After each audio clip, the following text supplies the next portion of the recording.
Hi viewers, నమస్కారం అండి. Welcome to Akhil xerox and computers. నేను మీ అప్పలనాయుడు గొర్లె. ఈరోజు వీడియోలో మనం ఎంఎస్ వర్డ్ 2024 వెర్షన్లో డ్రాప్ క్యాప్ని, సిగ్నేచర్ లైన్ని, డేట్ అండ్ టైంని, ఆబ్జెక్ట్ని ఏ విధంగా ఇన్సర్ట్ చేయాలో నేర్చుకునే ప్రయత్నం చేద్దాం. ముందుగా మనము డ్రాప్ క్యాప్ అంటే ఏమిటి, ఈ డ్రాప్ క్యాప్ ని మన ఎంఎస్ వర్డ్ డాక్యుమెంట్ లో ఏ విధంగా ఇన్సర్ట్ చేసుకోవాలో చూద్దాం. మన డాక్యుమెంట్ లో పారాగ్రాఫ్ లో ఫస్ట్ లెటర్ పెద్ద సైజులో ఉండడమే డ్రాప్ క్యాప్ అంటే డాక్యుమెంట్ లోని పారాగ్రాఫ్ లో మొదటి అక్షరము పెద్ద సైజులో ఉండడమే డ్రాప్ క్యాప్ డ్రాప్ క్యాప్ ని ఇన్సర్ట్ చేయాలంటే డ్రాప్ క్యాప్ ని ఏ పారాగ్రాఫ్ లో ఇన్సర్ట్ చేయాలనుకుంటున్నామో ఆ పారాగ్రాఫ్ ని సెలెక్ట్ చేసి కానీ, లేదంటే ఆ పారాగ్రాఫ్ లో ఏదో లొకేషన్ లో కర్సర్ ఉంచి ఇన్సర్ట్ ట్యాబ్కి వెళ్ళి ఈ టెక్స్ట్ గ్రూప్ లో ఈ డ్రాప్ క్యాప్ అనే కమాండ్ మీద మనం క్లిక్ చేస్తే ఇక్కడ 3 ఆప్షన్ కనిపిస్తాయి. ఈ మొదటి ఆప్షన్ డ్రాప్ క్యాప్ అంటే మనకి డ్రాప్ క్యాప్ అనేది పారాగ్రాఫ్ లో ఫస్ట్ లెటర్ అనేది పెద్ద సైజులో విత్ ఇన్ ది పారాగ్రాఫ్ లో ఇముడుతుంది అనమాట. అట్లా కాకుండా ఈ డ్రాప్ క్యాప్ అనేది విత్ ఇన్ ది పారాగ్రాఫ్ లో కాకుండా మార్జిన్ లో కావాలంటే మనము ఇన్ మార్జిన్ ఆప్షన్ ని చూజ్ చేసుకోవాలి. అయితే మనకి ఈ డ్రాప్ క్యాప్ అనేది డిఫాల్ట్ గా పారాగ్రాఫ్ లో ఫస్ట్ 3 లైన్లని ఆక్యుపై చేస్తుంది.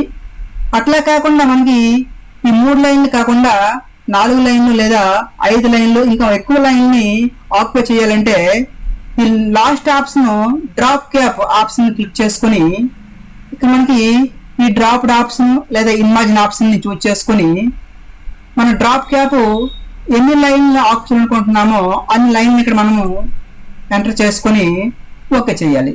ఇక్కడ మనం డ్రాప్ క్యాప్ మనకి 5 లైన్లు ఆక్యుపై చేయాలనుకుంటున్నాము కాబట్టి ఇక్కడ 5 లైన్లు ఇచ్చాము, ఓకే చేద్దాం. చూడండి, ఇక మనకి డ్రాప్ క్యాప్ అనేది 5 లైన్లని ఆక్యుపై చేసింది. ఇక మనకి డ్రాప్ క్యాప్ అవసరం లేదు అనగా డ్రాప్ క్యాప్ ని రిమూవ్ చేయాలి అని అనుకున్నప్పుడు మనకి ఈ డ్రాప్ క్యాప్ కమాండ్ లోనే ఈ ఫస్ట్ ఆప్షన్ ఈ నన్ ఆప్షన్ చూజ్ చేసుకుంటే మనము ఇన్సర్ట్ చేసుకున్న డ్రాప్ క్యాప్ అనేది రిమూవ్ అయిపోతుందండి. ఇట్లా ఈ విధంగా మనము మన డాక్యుమెంట్ లోనికి డ్రాప్ క్యాప్ ని ఇన్సర్ట్ చేసుకోవచ్చు అండి. నెక్స్ట్ మనము సిగ్నేచర్ లైన్ అంటే ఏంటి, సిగ్నేచర్ లైన్ ని మన వర్డ్ డాక్యుమెంట్ లోనికి ఏ విధంగా ఇన్సర్ట్ చేసుకోవాలో ఇప్పుడు చూద్దాం. ఒక్కోసారి మనము ఫిజికల్ డాక్యుమెంట్ అప్లికేషన్ ఫామ్స్ లో సైన్ చేస్తుంటామండి.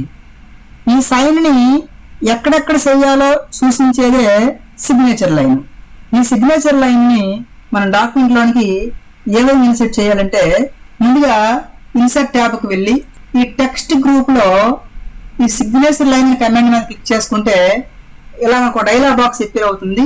ఇక్కడ ఈ సిగ్నేచర్ ఎవరు చేయాలో వాళ్ళ పేరుని ఇక్కడ మనం టైప్ చేద్దాం.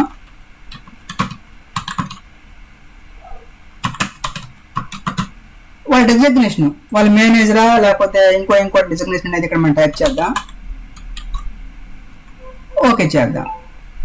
మన కర్సర్ ఏ లొకేషన్ లో ఉందో ఆ లొకేషన్ లో ఈ సిగ్నేచర్ లైన్ అనేది ఇన్సర్ట్ అవుతుంది అనమాట. చూడండి, ఇక్కడ ఇంటి మార్క్ వచ్చింది, ఇక్కడ మనం సైన్ చేస్తాం. అక్కడ సైన్ చేయాల్సిన క్యాండిడేట్ నేము డెసిగ్నేషన్ కూడా మనకి ఇక్కడ వచ్చింది అనమాట. ఈ విధంగా మనము సిగ్నేచర్ లైన్ ని ఇన్సర్ట్ చేసుకోవచ్చు. ఒక్కోసారి మన డాక్యుమెంట్ లోనికి డేటు టైము అవసరం పడుతుంటాయి. అటువంటి సందర్భాల్లో మనం నచ్చిన ఫార్మేట్ లో డేటు టైం ని ఏ విధంగా ఇన్సర్ట్ చేసుకోవాలో ఇప్పుడు చూద్దాం.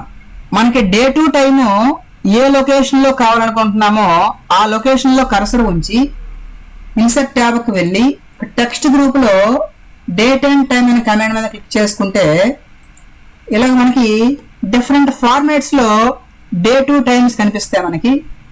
అంటే ఓన్లీ డేట్ ఉంటుంది, టైం ఉంటుంది, డే టు టైం కూడా కలిపి ఉంటుంది. ఇక్కడ మనకి ఏ ఫార్మేట్ కావాలనుకుంటున్నామో ఆ ఫార్మేట్ ని చూజ్ చేసుకుని ఓకే చేసుకుంటే మనం సెలెక్ట్ చేసుకున్న ఫార్మేట్ లో ఉన్న డే టు టైము లేదా డేట్ కానీ లేదా టైం కానీ ఇన్సర్ట్ అవుతుంది అనమాట. ఓకే చేద్దాం. చూడండి ఇక్కడ జూన్ 10, 2025.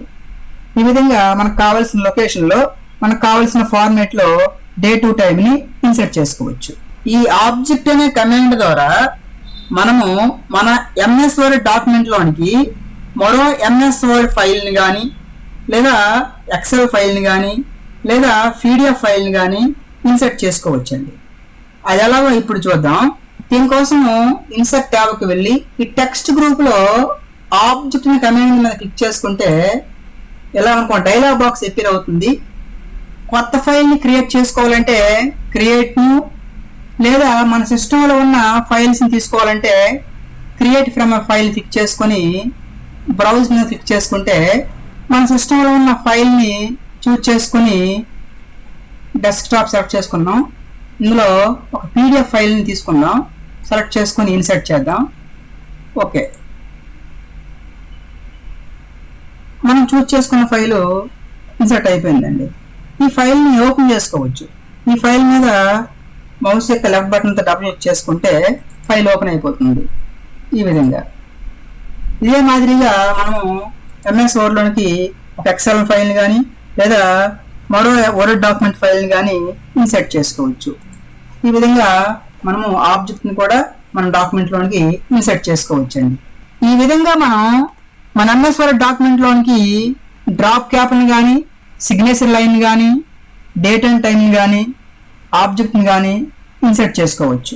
ఇంతవరకు మీరు చూసిన ఈ వీడియోలో కంటెంట్ ఉంటేనే లైక్ చేయండి, మీ మిత్రులకు షేర్ చేయండి.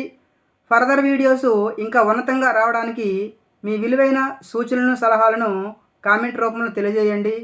ఫ్యూచర్ వీడియోస్ మీకు నోటిఫికేషన్ రూపంలో రావడానికి మన ఛానల్ని సబ్స్క్రైబ్ చేయండి. మన ఈ అఖిల్ జిరాక్స్ అండ్ కంప్యూటర్స్ అనే యూట్యూబ్ ఛానల్ని ఆదరిస్తున్న అందరికీ ధన్యవాదములు. నమస్కారం.